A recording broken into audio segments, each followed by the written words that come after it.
guys, how's everybody today? Hope all is well. We have a special show for you today, an interview, and I'm sorry our friend Brooke couldn't make it today just due to scheduling difficulties, but we definitely have her here in spirit, and we appreciate her understanding that due to time constraints and schedules and stuff, we had to get this podcast done. But with that being said, we have an awesome guest to interview today. Her name is Kelly Madera, and she is a life coach, among other things, who works out of another state, but incorporates a lot of spirituality into her practice when she is working with individuals. Her background is pretty impressive in not only all of the modalities and tasks that she does, the different jobs that she does, among being a writer, a healer, a counselor, if you will, a life coach, an overall extremely positive individual who has a really, really interesting, cool background where she brings in a lot of experience to her clients and helps them achieve whatever it is they're looking for. So without further ado, welcome, Kelly. Thank you. You are welcome, and thank you so much for joining us today. If you would not mind, how do you pronounce your last name? Oh, yeah, of course. Madera. Madera, beautiful. Yes. So I have run into Kelly on Instagram is where I initially found her, and just watching some of your videos and your positivity and some of the stuff that you're trying to do, it really touched me in a way that I felt it was very, I just wanted to have you on the show and just kind of get a feel for you to elaborate more on what it is that you do and how you incorporate that positivity into your life. Please tell me a little bit about your background. Oh gosh, my background, of course. So, I mean, I think like most entrepreneurial people, I've had a very, I've had many paths in my career and what I've done. I've been working in fashion, I've worked in tech, I've really lived, New York, San Francisco, LA, Europe, and in all of these places, I'd say that the common theme between all of my jobs and careers that I've had, that I still have, a multi-hyphenate is how I would define myself. I'd say that the common thread through it all has really been writing. And, as I got older and as I became more established, I would say that mental health and spirituality also became a huge jumping off point for me and in my career. And so I've done all kinds of things in all different kinds of industries. And right now, I'm still very much a multi-hyphenate person. I have a copywriting business. I am a life coach. I just finished writing my first book, which is really exciting. It's kind of a memoir about my path. So people can hopefully get this soon. And and thank you for all of your kind words. And I just want to say thank you so much for having me here. I'm really honored to get to talk to you and to meet you. And, for all the kind words you said about my Instagram and everything I'm building there with that audience and that platform, is your response to it is exactly what I'm trying to share with people. So honestly, I'm so grateful to be here. It is absolutely our pleasure. Thank you. And you are very welcome for, thank you. You're welcome. So let me just throw out there a little bit. So Kelly on Instagram can be found at Kelly, Kelly M Madera, Madera. On Instagram, and on TikTok, it's the same. Yes, same, just easy. Yes, awesome. I do love the consistency. I was looking through some of your website, your TikTok and your Instagram. I don't have TikTok, but what I could see from the public view, do love the consistency of what you have. You actually are teaching me a little bit, because I got to be honest with you, I'm not the greatest at that kind of stuff. Hey, if you want branding, I'm copywriting queen. Just let me know, Chris. I'm here for you. Oh, that's awesome. Thank you. Thank you. So I will say one of the now how, if you don't mind me asking, how do you incorporate the spirituality into, like, okay, the life coaching? Is that, how do you incorporate that in there, or how do you tie this all together, if I may ask? Yes. Yeah. So life coaching specifically, that's such a great question. So for me, so most of the people I work with are women. No, I'm open to men too. It just happens to be my audience is mostly women. Mhm. And, it's kind of a range from Gen Z women in their, early mid 20s to millennials who are in their late 20s, early mid 30s.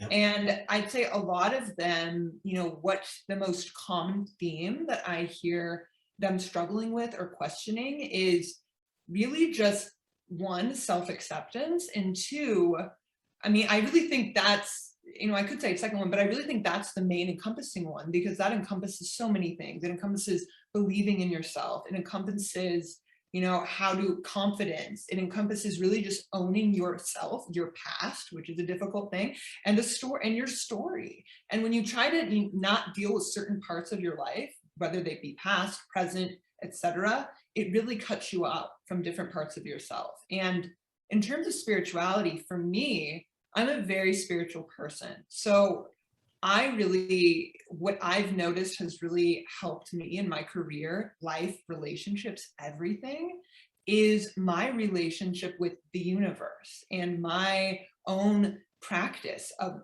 meditation. I believe in crystals. I read spiritual literature.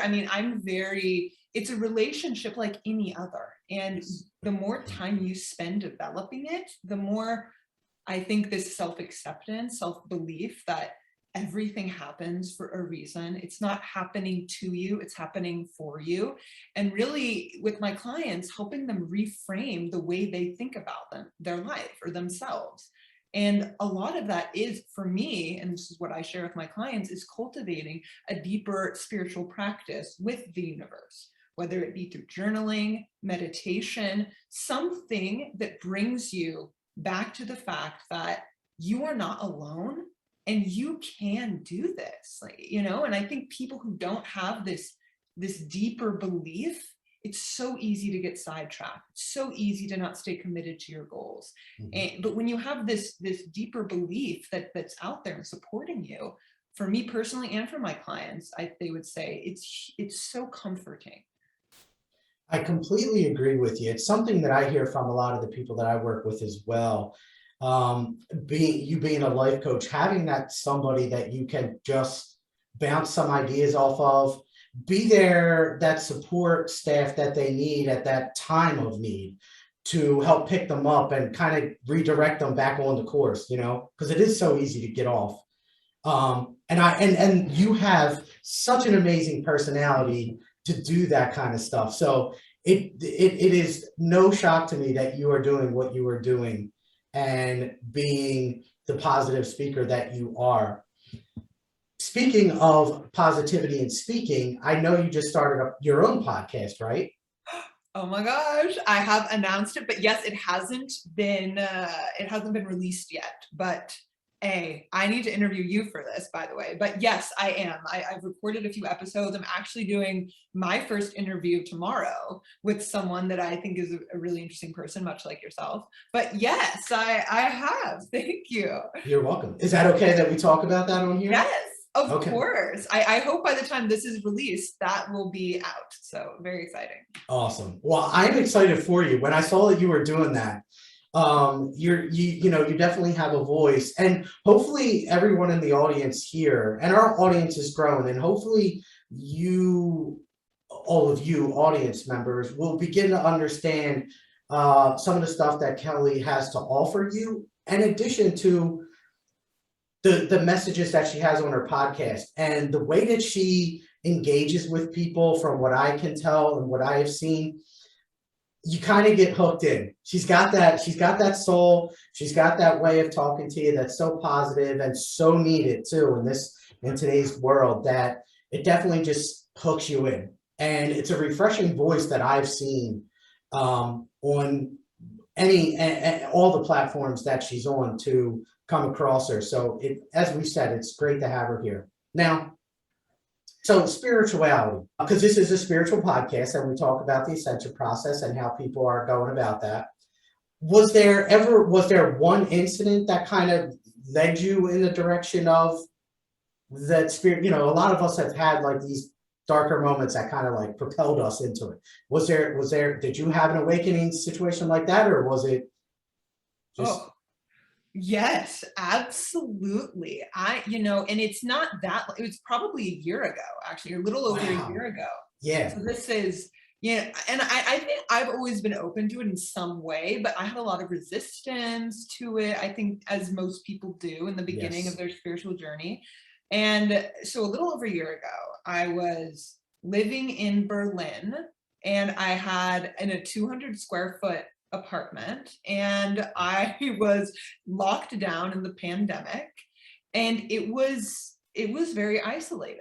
And I really, a lot now, I've always spent time with myself. I've always had a meditation practice, but I'd say my self-care then was very much about, okay, let's just method do this. Like, okay, let's meditate for 20 minutes and set a timer, or let's work out for 45 minutes and set a timer. Let's journal for 10 minutes and set a timer. I mean, it was I wasn't being intuitive. I wasn't really in my full power. I was doing all these things to kind of check off lists in my mind, but I wasn't really fully embracing all that they had to offer.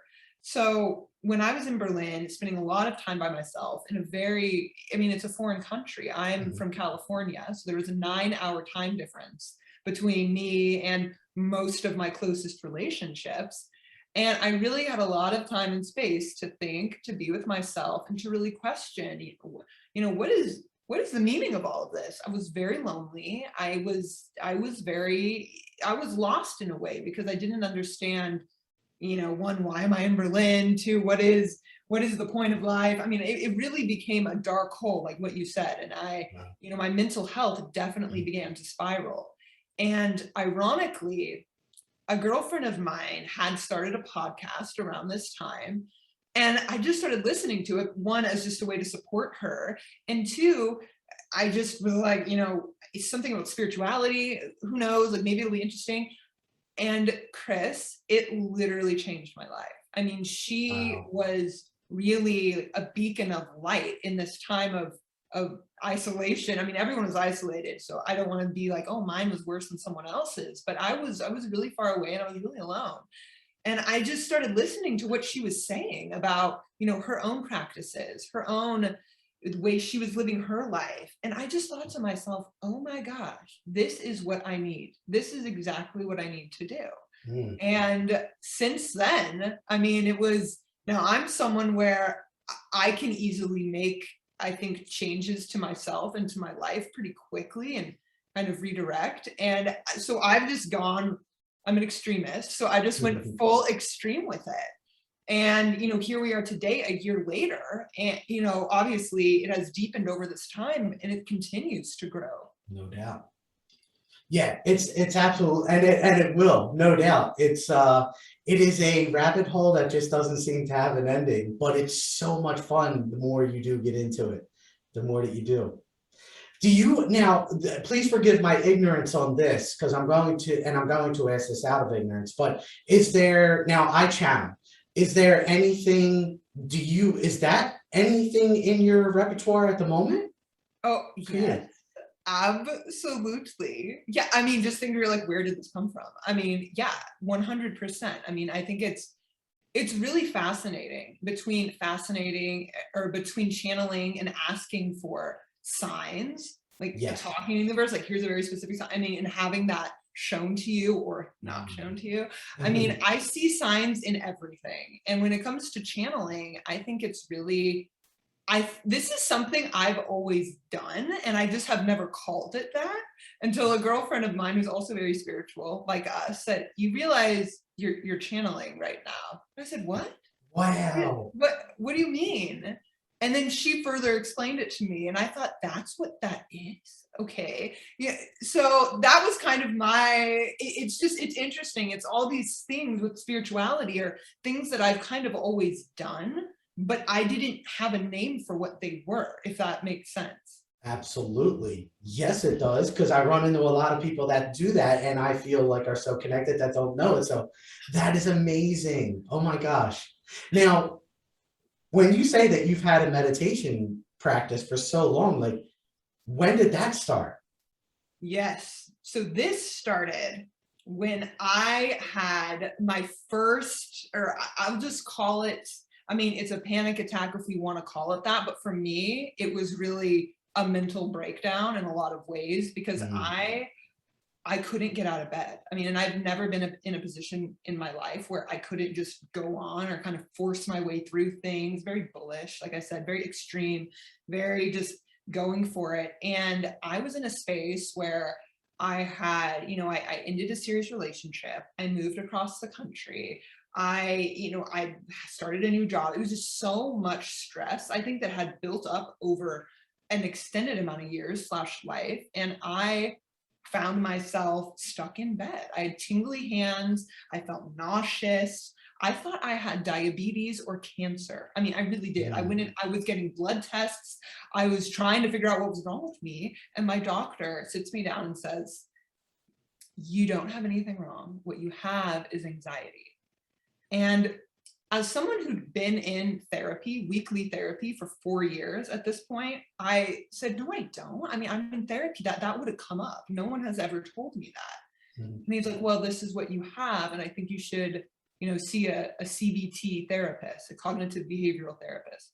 So I start, and that was a tough pill to swallow because up Yeah. until this point, I had never thought I was an anxious person. I thought anxious people were, again, a stereotype. I thought, oh, these are people that are really shy or like very like to make themselves small. I didn't see that my, constant ruminating of thoughts, my inability to relax, my inability to, Chris, even take a deep breath that went all the way down through my lungs. I didn't see any of this. I'd gotten so Wow. used to living in a state of survival that I didn't realize that, oh, this is actually not how I am. This is not who I am. This is just anxiety. Yeah. So I started going to the therapist and she started saying that, you really need to start meditating. Like this is really something you need to start doing. And I said, okay, I'll try it. So I downloaded Headspace. I tried to do it and I would feel nauseous. Like I would feel flushed. Like I would feel hot flashes. It would just, and I went back to her and I said, I can't do it. It makes me feel nauseous or like I'm having a panic attack again. Uh-huh. And she said, "Kelly, you feel that way all the time. You just Oh, distract yourself so you don't know it." wow. And she said that to me and it was so profound because I didn't realize again that I wasn't connecting the dots that this is my constant state. I just thought that is just how I am as a person. And I just thought, oh my God, I have, how did it get like this? Have I always been this way? I mean, it just became, I was 28 at the time and it just became this, wow, okay, I really need to start doing this. And, I would try to start meditating. I would do it off and on. But I think the thing that happened that really made me stick to it in a daily way is that I realized how connected my emotional well being and my physical self was.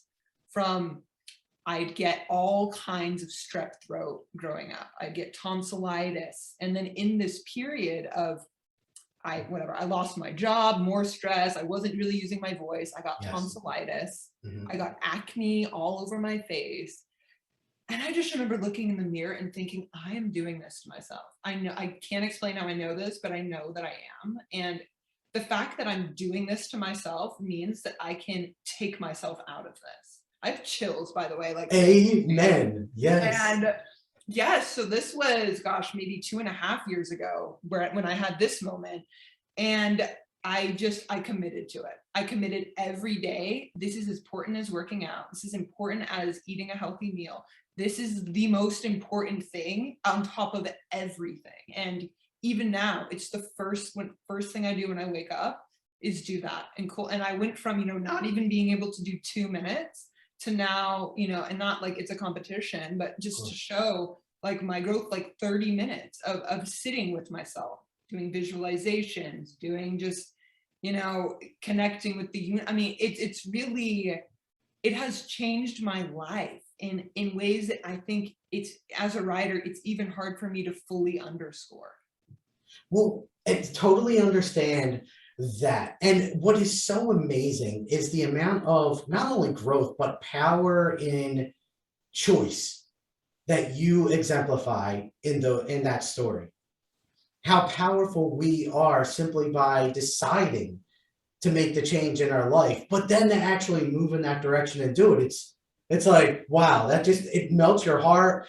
It invigorates energy, I feel, within myself, hopefully within the audience as well, to hear, you know, someone hold on to that power, assume it in all of its glory, and then, you know, make the changes that they needed to be so inspirational as you are. So thank you Wow. for that. Wow. Thank you. Thank you. I mean, Yeah. anyone can do it. I'm not special. I mean, right? We're all special. We all have anything we want to create for ourselves. We have the power to do it. I fully believe that. Absolutely. We had another gentleman on a few months ago named Michael who is went through a very similar process that you're explaining. And he is now in a situation where he is manifesting things on a regular. He calls me, and it's amazing to listen to his stories and some of the stuff that he shares. Now, is manifesting something that you're into and trying to, is that something that you cognitively get into, or consciously? I'm sorry. Yes. Oh my gosh. Manifesting. I mean, this is to me another pillar of a spiritual practice. This is another way of learning how to communicate with the universe and just let go. I think letting go and not trying to like control everything. Hello, anxious type A person. I know how you all feel all the time, but really letting go is, people think, oh, controlling things and doing all this stuff is hard. No, this is kind of a default setting for many people, but the letting go and the manifestation, yes. I mean, that's an extension, I would say, of my spirituality. Yes. I have to thank you too for your just brutal honesty and sharing all of this. I feel like it's so helpful to everyone out there that, you know, we can express ourselves and not be fearful of anything really. You let yourself go in all of its full beauty, knowing that we are all just divine people here to serve a tremendous purpose. Like, I appreciate that immensely. Thank you. Oh my gosh, thank you. Thank Yeah. you for saying that. So much Yeah. more of that to come in my book. I mean, it's really, I mean, I went from being, I'm not kidding, I had perfect skin my whole life. I got cystic acne everywhere. I was agoraphobic, which for people who don't know, that means that you become anxious about leaving your house. So you like try to do Wow. everything to not leave your apartment. I had panic attacks multiple times a day, every day. I mean, for a long time. And if anyone, and this is what I believe everyone is capable of. The thing Mhm. I want to help do to serve in life coaching and all this is to say, you don't have to have a mental breakdown like I did before you seek help or before you seek ways to really support yourself. And then that's really the message that I want to get out there. I mean, it doesn't have to get to like the darkest, deepest space in order to really have a meaningful impact. So you're trying to cut them off before they get there, which is a beautiful idea. Yeah, How did preventative, not reactive.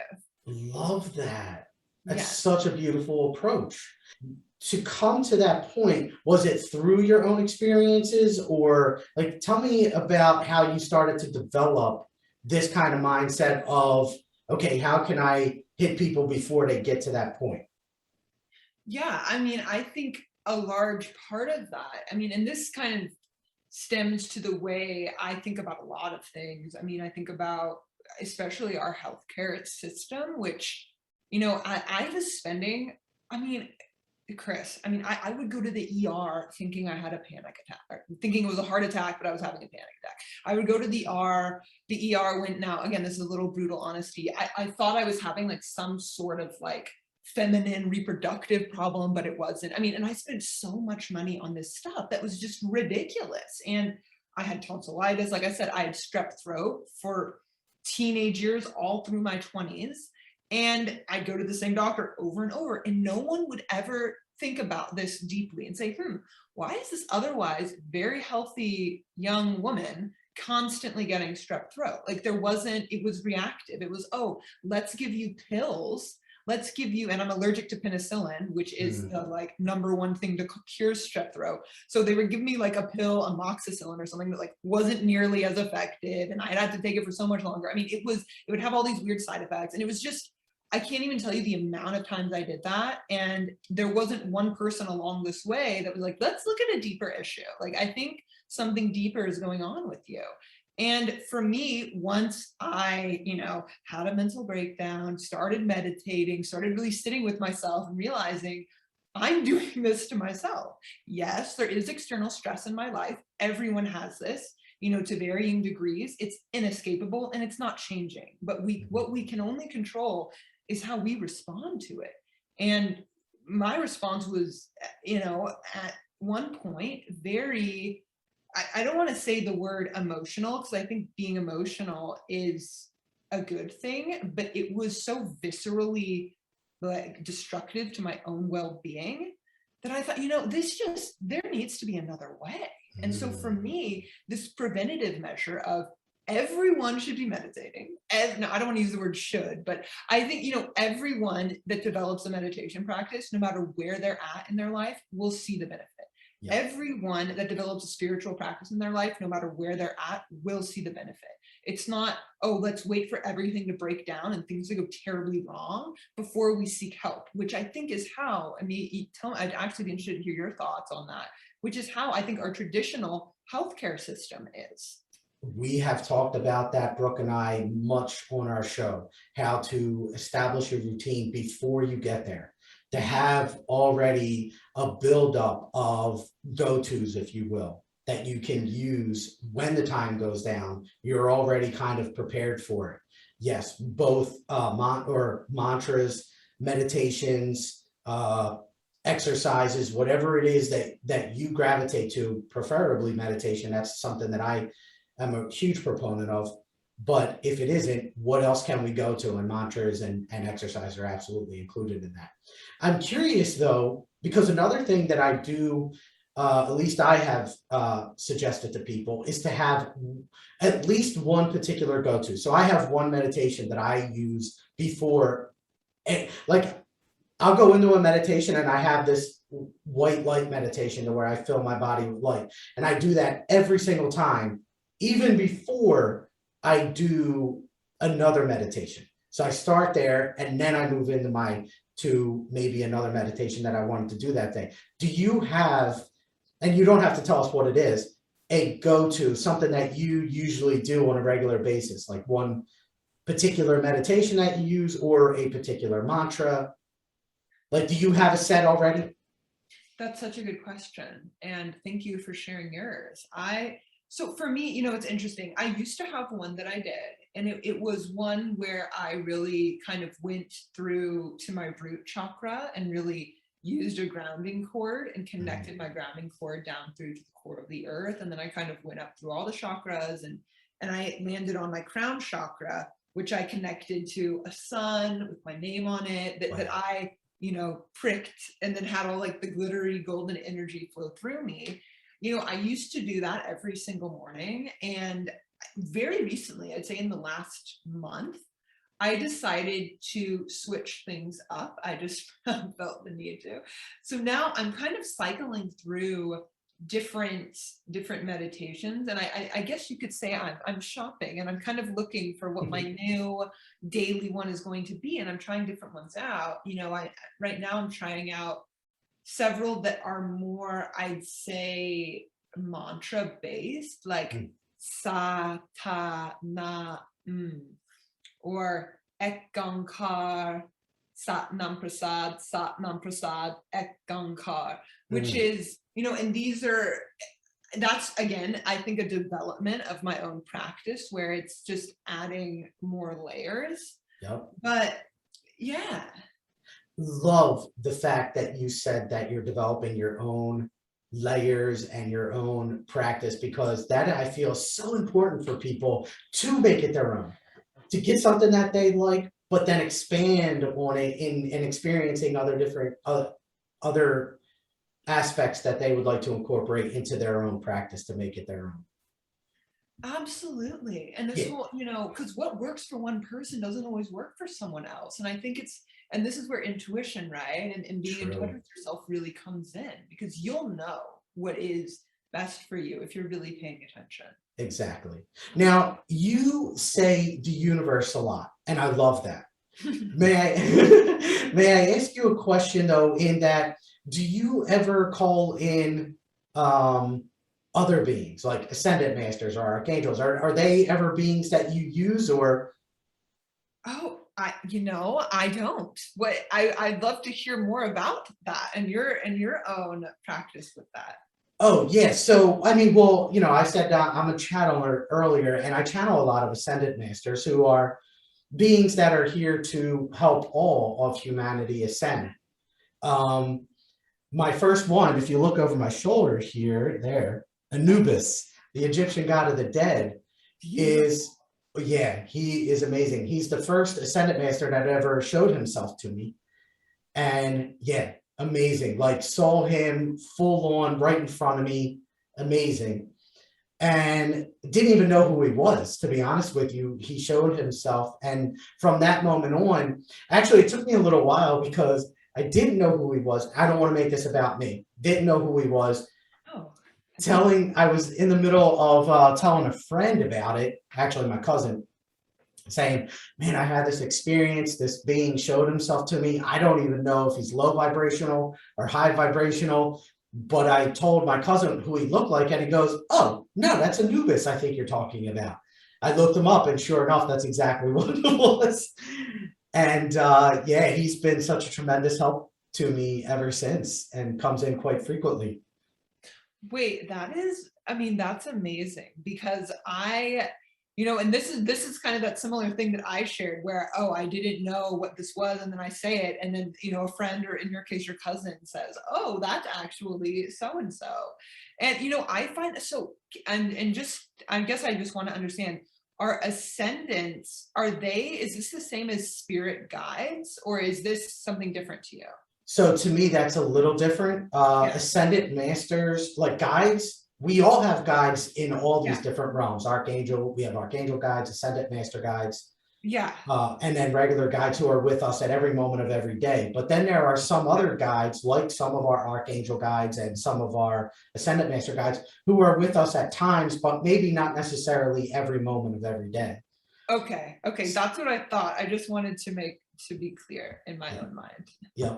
I'll give you a mantra that I have had tremendous success with in how Anubis showed himself to me. Yes, please. I haven't had an ascended master show themselves to me yet. And I can't promise they would. I wouldn't say they wouldn't, but I don't want you to go in there with expectations. Yeah, no, let it go. Thank you. Yes. Reveal thyself. Ooh. Reveal thyself. And now I will tell all of you, when I started to use that, it's a mantra that I give people in my course, but it is something that I recommend saying a lot. It took me a couple weeks, maybe even a little over a month, to really get it to happen. But I would just go in, reveal thyself, and throughout the day, I would say that many times, reveal thyself. And I'll be straight with you. When I first started it, I didn't even know why I was saying it. It was just something that was given to me. You channeled it. Yeah, and it stuck with me, and I just said it, and stuff started to happen. And now every time I say it, a new ascended master reveals themselves to me. A new one? Wait, so how many have you seen? Let me think. Anubis, Enoch, didn't even know who Enoch was. Jesus, who I didn't even believe in. Wow. Yeah, Mother Mary, Ganesh. Oh, Ganesh. Yes. I know who that one is. Yes. Parvati, Amaterasu. Trying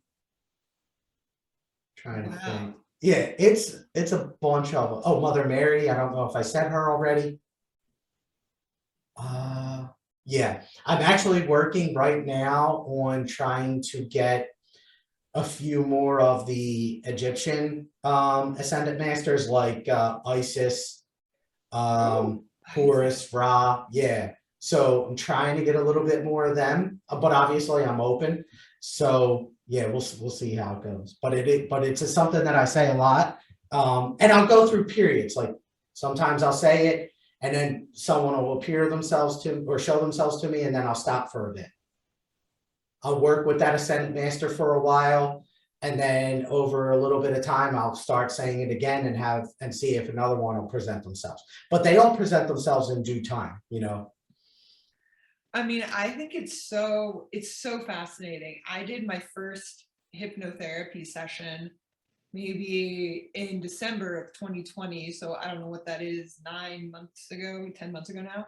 Mhm. And it was, I mean, I kind of, I guess, just thought my third eye was always open, but then I do this and I start seeing all of these figures. And to be honest, I was just like, what is this? I mean, it's like all these African animals, and it was just, yeah. And I don't really know what it means. I was trying to search or talk to my hypnotherapist about it. But she was like, oh, maybe they're just spirits in the area, or like maybe this, that, and the other. But when I was doing hypnotherapy on a really regular basis, I felt that they were so much more vivid, these visions.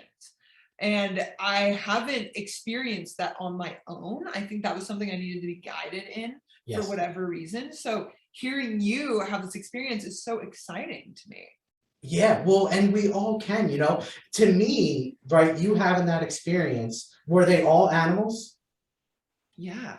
Okay, so how I would interpret that experience for you, not in seeing the animals, but I would say she just helped you get to another, like, we all know that we have these brain waves, and as we sleep, our brain goes through these different waves, right? So I Yeah. think really she probably just you probably felt extremely comfortable with her, and you really allowed her to do the driving. So you're almost the passenger in the car, and your body was just able to relax, so more just listening rather than thinking, maybe. I mean, I know you have the app, but I would say that she just was able to get you to a different state in the brainwave activity that just released for you, um, and helped develop that third eye just through the comfort that was there, because the communication's always there for us. It's always there. It's just a matter of being in the state in which you're capable of receiving it at that moment, Oh, yeah. if that Oh, makes sense. no, it does. And I think I mean, it's really special, and it's kind of exactly what I think what I just consider my own work to be, which is I'm a mirror. Like, you have all the tools. I'm just a guide. And yeah, I completely see what you're saying. Yeah. Yeah, and an amazing guide you are. I wanted to go back though to the anxiety, if you don't mind. Oh, yes. I am actually working with somebody right now who's dealing with extreme anxiety. But I'll be honest with you, my ego mind gets in the way a lot there, because while I have experienced anxiety, it hasn't been to any great depth or length. So I can't speak to it with any kind of great understanding. So to get over that, meditation, can you tell me about meditating, how that has helped you? I know you said letting go. So is that when you go into a meditation, is that what you think of? Like, okay, just letting go, letting go? Or is it more an observational type of meditation where you're just observing the feelings without judgment?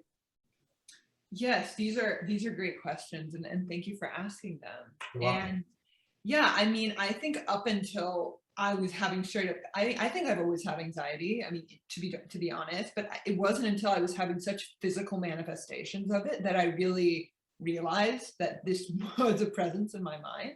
Mhm. So, and what I say about it is that, this is a really great question, because I actually just finished recording a solo episode for my podcast, which is basically how I naturally healed my anxiety through meditation.